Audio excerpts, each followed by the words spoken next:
Its short, buzzy song carries through the wind of a fallow field in Virginia.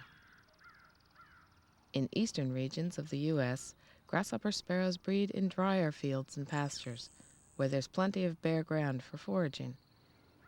In the Great Plains and western states, they prefer brushy areas in prairies and grasslands.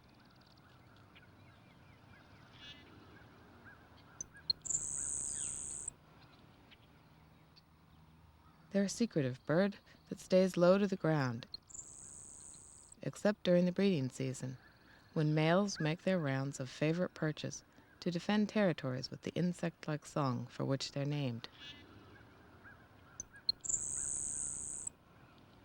Grasshoppers are one of the few North American sparrows that sings two completely different songs.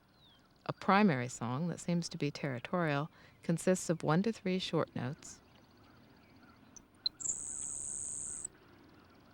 followed by a long insect-like one. A more complex, sustained song